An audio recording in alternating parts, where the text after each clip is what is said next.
เอา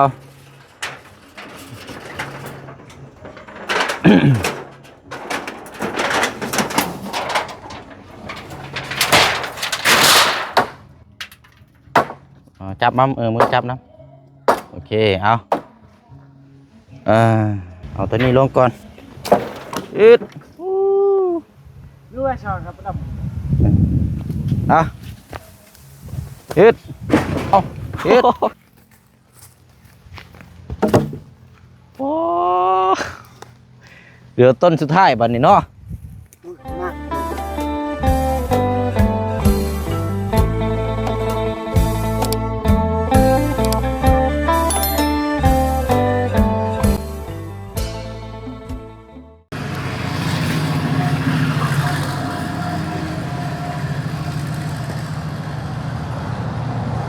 เนาะแต่ว่าได้ยินข่าวว่ามีตู้เย็นงามๆสวยๆพี่น้องเนาะสำหรับทางน้องสอนทางบ่าวบุญบ้านป่าเฮามามอบให้แล้วพี่น้องเนาะมาเบิ่งก่อนเนาะโอ้ใใช้คือมีแต่กล้องอันนี้ในบุญบ่นี่เนาะเอามาเบิ่งตู้เย็นทางน้องสอนก่อนเป็นยังไงเนาะเสียบใช้งานได้แล้วบ่หรือว่ายังอยู่เด้อเอาสบายดีล่ะใช้ตู้เย็นเจ้าเสียบหรือเปล่าเสียบปลั๊กได้เอ้าคือโบเสียบมันนะเสียบไปเสียบมาได้ยังไม่พอโอ้ปลั๊กเสียบบ่มีใช้จะเปิดหรือว่าประตูเดี๋ยวเข้าไปเบิ่งจังน้อยก่อน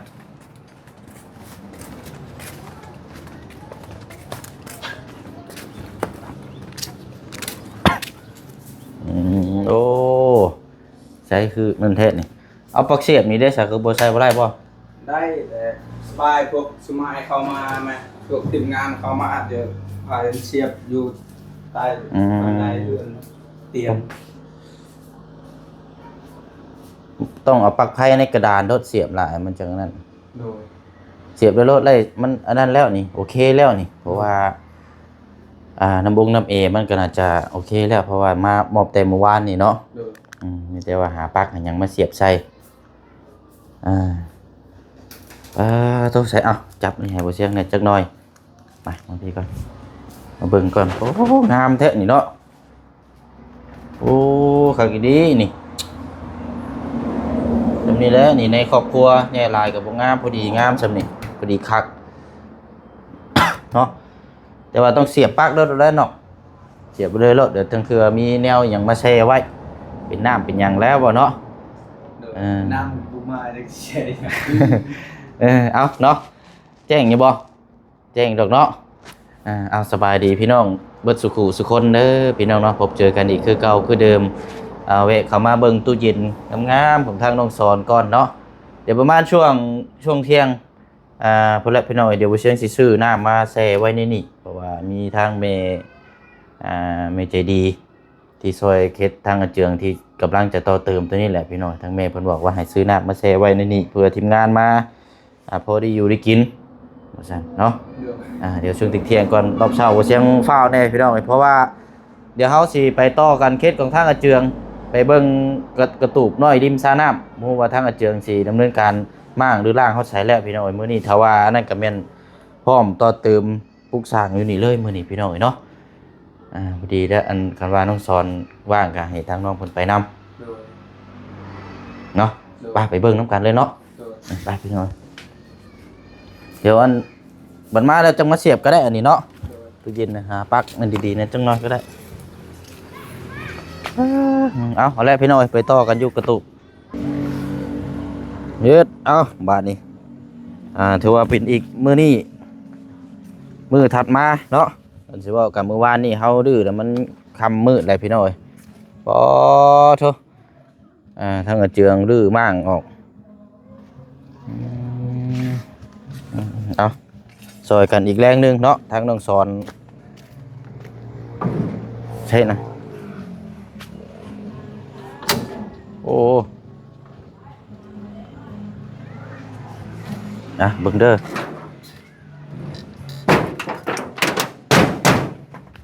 ตอนนี้มั่งดื้อมาแล้วเนาะมือเศร้านี่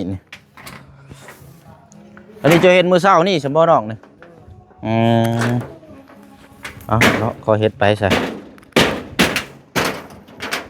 มั่งน่ะบ่หึงปานใดหรอกหน่อยเนาะเบิ่งเด้อ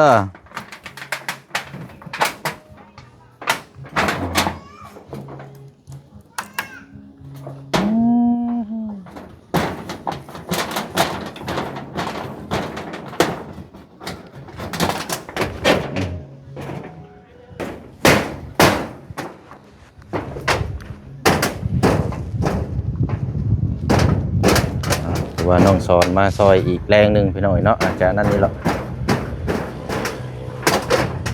ตรงงัดน่ะจะยูนลงหันรถlạiแล้วเขาจึงเก็บเอายูนลงพื้นรถยูนลงหมก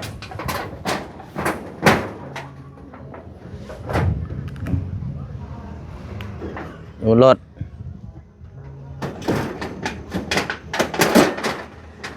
เราต่อคักซ้ำได้นี่เนาะ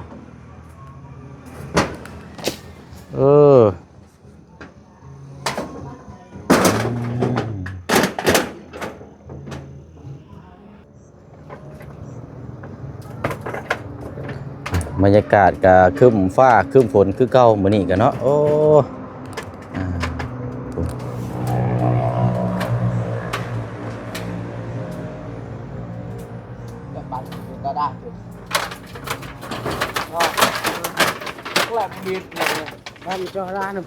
เดี๋ยวเฮาลื้อบ้างตัวนี้แหละก็สิได้ขนโยกย้ายพี่น้องเนาะสิได้เอาเสาตัวนี้แหละ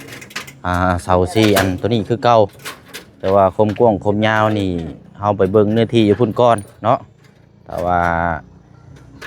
อันนั้นก็3x3หรือว่า3x2พี่น้องเนาะเพราะว่าเฮาเฮ็ดที่พักพิงชั่วคราวเฮาบ่ได้เฮ็ดหม่องแบบถาวรหม่องนอนคนนอนนะพี่น้องเพื่ออนาคตข้างหน้าได้เฮือนก็จังเฮ็ดเป็นห้องครัวเลย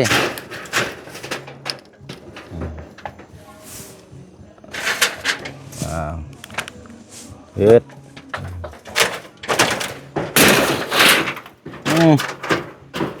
เอาระวังเด้อไม่น้อยซ้ำ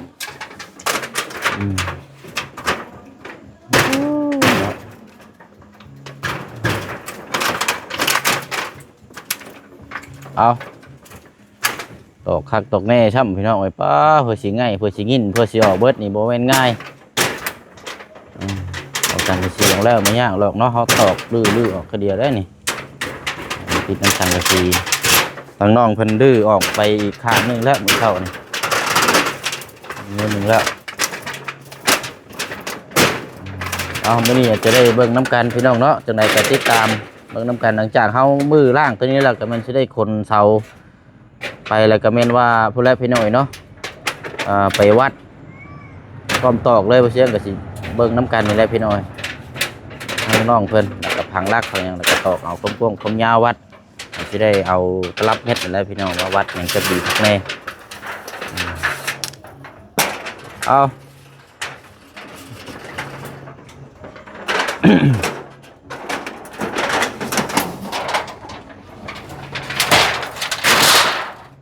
ว่าจะยูนเนาะว่าจะมาเก็บมานี่เอาอีกทีนึงมาทอด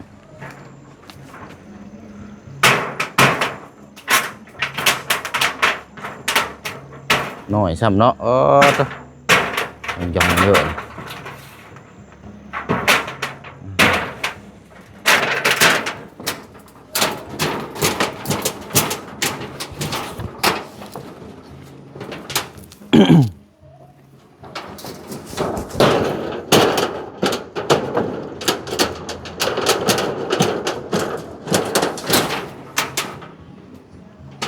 เอาเบิ่งน้ำกันจนแล้วพี่น้องอายุร่างตัวนี้แล้วไปแล้วเนาะเบิ่งน้ำกันตามสเต็ปพี่น้องมาต่อกันบัดนี้โอ้ใกล้แล้วบัดนี้เนาะเอาคอยเด้อพากันลงมารถไปยังลาบบัดนี้มายืนอยู่พี่ค้อนตอกรถบัดนี้ลงมารถเอาไม้ตอกเลยลงมายืนอยู่ลุ่มพี่มันสิปลอดภัยกว่าบัดนี้ลงมาเลยก็ได้มายืนอยู่พี่เราไม่ฟาดไม่48วีใส่รถบัดนี้ล่มบึ้งเงืองโดนแล้วนี่อยากแล้ว เอาลงมารถบัดนี้พาก็ลงมานี่เขามายืนอยู่ข้านลุ่มนี่ยืนแล้วก็เอาไม่ฟาดรถบัดนี้รุดออกเบิ้ลแหละยากดอกเอาเล็กนี่ก็ได้นี่ฟาดตัวนี้ก่อนก็ได้ฟาดทีละข้างก่อนแต่เราอยู่ปีนเนาะเบิ่งเด้อเสียงจับตัวนี้มันมีเศษไม้เศษยางเลยตะปบตะปูโอ้จังให้เจืองทั้งน้องห้างมาเคลียร์พื้นที่อีกเท่านึงนี่ตอกรถเลย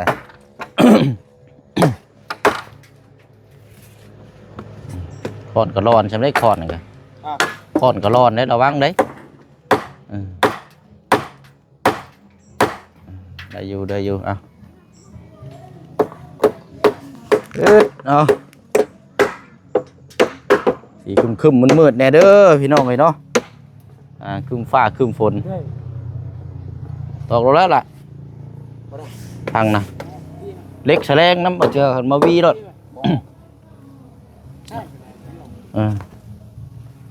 เขาเล็กน้ำมาเจืองหาวีแล้วรถ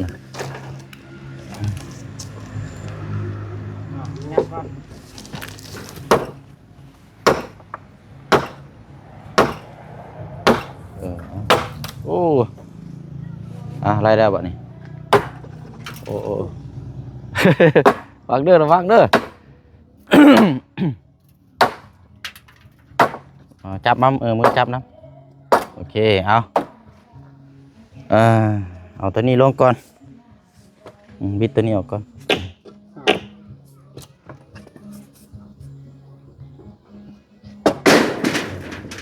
ถึกปูนั่นลบน้ำแล้วโอ้ชักยาอีกแล้วช่วยอีกแล้วเนาะ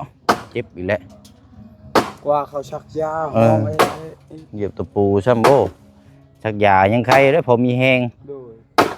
ตะปูทักกันดิห่านระวังเจียงค่อยๆวู้โคตรขีดอันตรายแล้วบาดนี่ก้อนมาใช้นี่รถนี่ไม่ใหญ่มีบ่ไม่บ่มีเอาไม้บีใช้รถ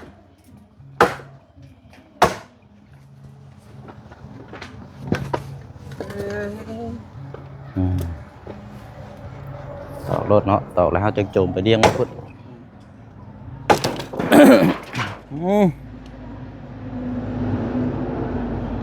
เรียบร้อย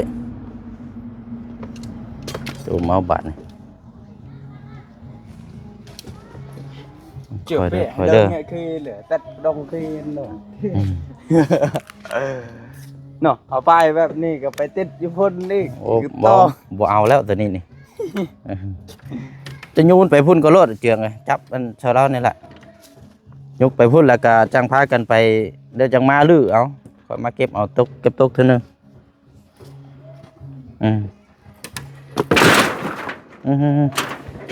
ระวังเด้อตะปูเด้อเจืองตัวนี้ทำตีนนี่ซุกไปพุ่นได้ฮะ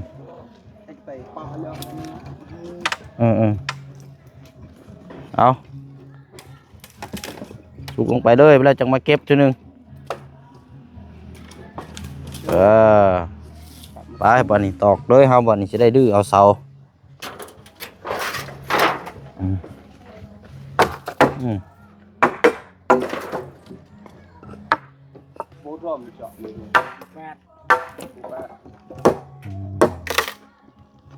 ตอกเอา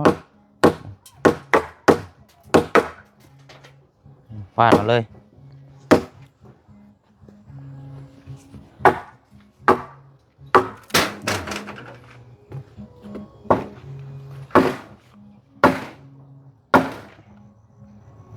เหนียวแท้เนาะ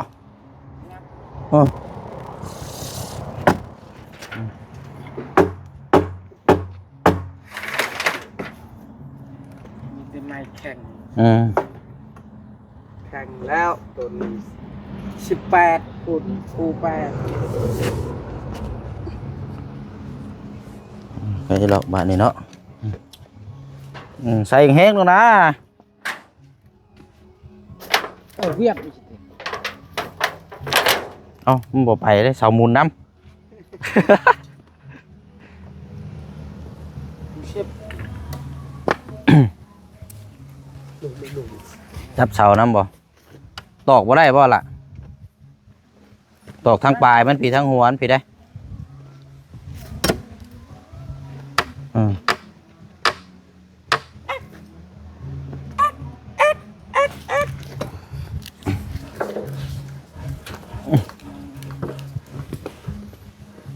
เกิดเรื่องนึงเปิดกูเต้นตะโพงเพื่อ โอ้ห่านเห็นบ่ สัตว์ชอบ เหยียบตะปูแล้วบ่จักบ่ยังไง ระบบปันได้ อ่ะไรแล้วบ่นี่ยินอีกจังน้อย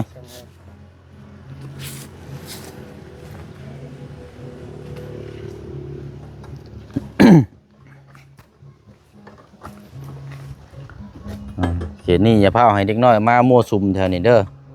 อันตรายเขตนี้ห่วงห้ามก่อนตะปูลาย ปักมักเชียบ เอ็มมักตะปูใช่นั่นเรียบร้อยได้โอ้ยใช่น่ะเนาะคือมันขึ้นเหนียวแท้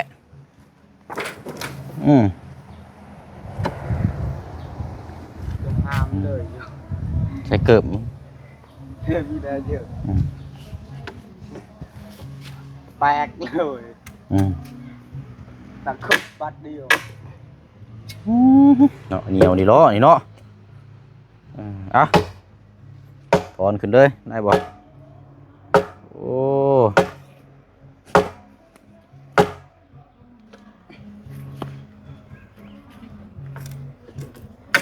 ขึ้นแน่นหน้าดีเนาะ เหนียวเลยมันพังนี่ หนึกเหนียวเลยโอ้เอาใช่เหนียวแท้เนาะตูมหลายคนเอาเอา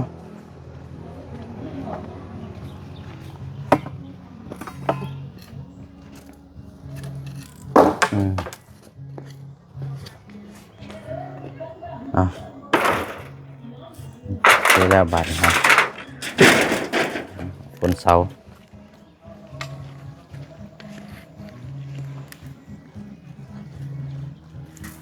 คนเสามีแต่อันเฮาเสาไปก่อนเด้อล่ะเด้อเอาแต่เสา4ต้นนี่แหละเด้อที่เหลือนั้นแล้วจังพากันมาเมียนอีกเทื่อนึงอันนี้นะก็เฮ็ดก็ได้เอาแต่เสาเพราะว่าเฮาสิได้ดำเนินการดุยเลยมื้อนี้เฮ็ดเวียกเลยอึด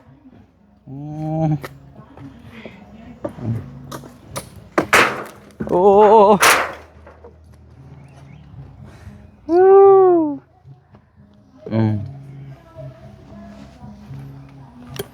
ไม่ได้ตอกบ่ ตอกสบาย ตอกได้เฮ็ดโจมมาบ่นี่นะ ด้วย โอ้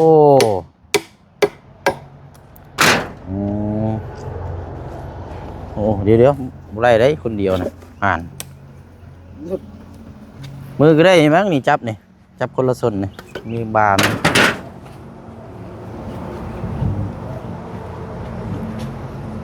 เดี๋ยวรอทางน้องสอนก่อนก็ได้ โอ้ไหนบ่อึด ด้วยชอนครับดับ อึด ใครสิคือไหวครับ เรียบร้อยสำเร็จบาดนี้เนาะในการลื้อล่างมากโอเคแล้วบาดนี้พี่น้อยน้องสอนบ่ได้ไปใส่บ่เจ้ามื้อนี้ล่ะ ด้วย ไปเสียเดี๋ยวไปดันเดียวเบิ่งเบี้ยกน้ำกันนี่เด้อชมื้อนี้เด้อ ด้วย อยู่ที่ดินของทางอาเจืองพุ่นแหละ ด้วย เดี๋ยวอันมีแต่ว่าเฮาเอาแต่เสานี่ไปก่อนเด้อล่ะเด้อเอาแต่เสาพวกนี้แหละคนไปก่อนเอาแต่เสาเพราะว่ากับอันอุปกรณ์กันเรื่อยมีอยู่บ่เลยตัดเลยยังบ่ได้ไปเอา มาแล้วแหละเรื่อยกับตะปูเด้อ แบกเศร้า มันก็มีแค่ต ตะปูเชียงซื้อมาเด็กๆก็มันเด็กกระบะนั่นแหละแค่นั้นแหละแล้วก็กับเสียมเดี๋ยวเม็ดนี่คือบ่เชียงเห็นตะลับเม็ดเจ้าบ่เมื่อวาน มีอยู่ เออ เพื่อน ถือไปนำในเด้อว่าสิได้วัดแต่เอาคมยาวแล้วก็เอาผ้าไปนำแล้วอุปกรณ์เอาไปตอกไปวัดแล้วก็จังสิได้เอาตัดไม้18พังๆก็แม่นจับใช้เลยโดดแล้วเนาะ โดย หน่อยก็ให้มันเป็นโครงสร้างในบ่เลิ่นได้ เออเอาน้ำนั่นแล้วสนเนาะมีแต่ว่านั่นแหละเดี๋ยวบ่เชียงสิออกไปซื้อน้ำก่อนเด้อ โดย เอาไปซื้อน้ำไปซื้ออันนี้มาก่อนมีแต่ว่าเจ้าสิแบกไปเลยบ่ โดย เอาไปเลยก็ได้เนาะ โดย จักเสา4 รอบเนาะ โดย กูเดินเอา ไปใส่เฮา ได้บ่ rồi có rồi đây đây đường sau kẹt โอ้ này โธ่ đường sau kẹt เออ ไปน้องสอนเอาอันหนึงน้ำก็ได้ ตามไปคอยได้โอ้โหดีดอนี่อึ๊บไปน้องสอนตามมาเด้อ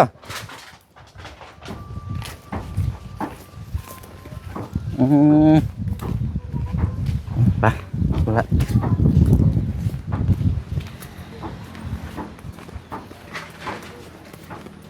เป็นทำการ2 เสี่ยว2แล้ววันนี้3 คน 4 คนแล้วหรือว่าทีมงานวันนี้พี่น้องเนาะจังไรก็ให้เห็นโครงสร้างวันนี้ว่าเฮาเสามาได้บ่ยากหรอกสิได้ชัดแจงแล้วก็เบิ่งเลย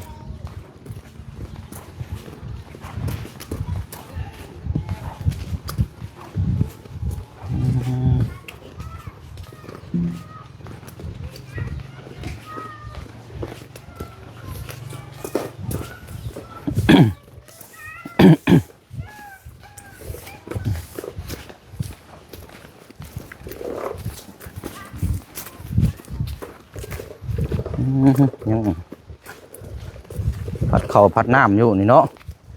ข้าวก็งามอยู่เนาะนี่ข้าวคักอยู่เนาะข้าวงามกินดอง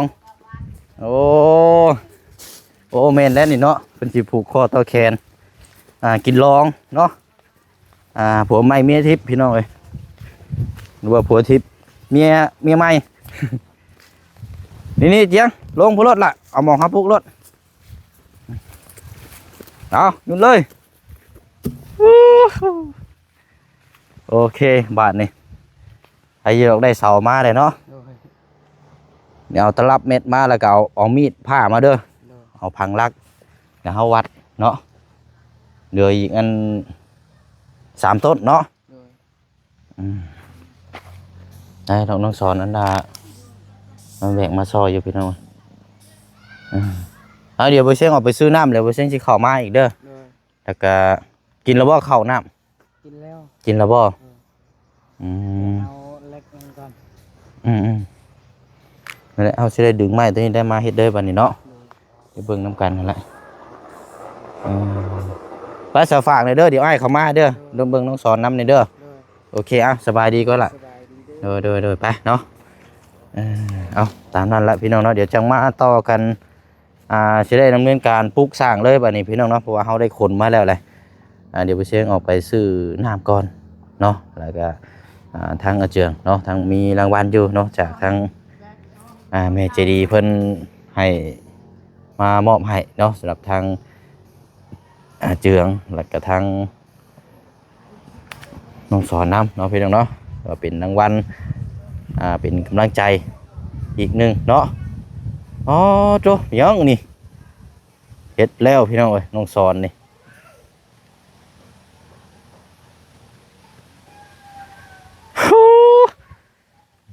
โอ้นี่ซองเลยนี่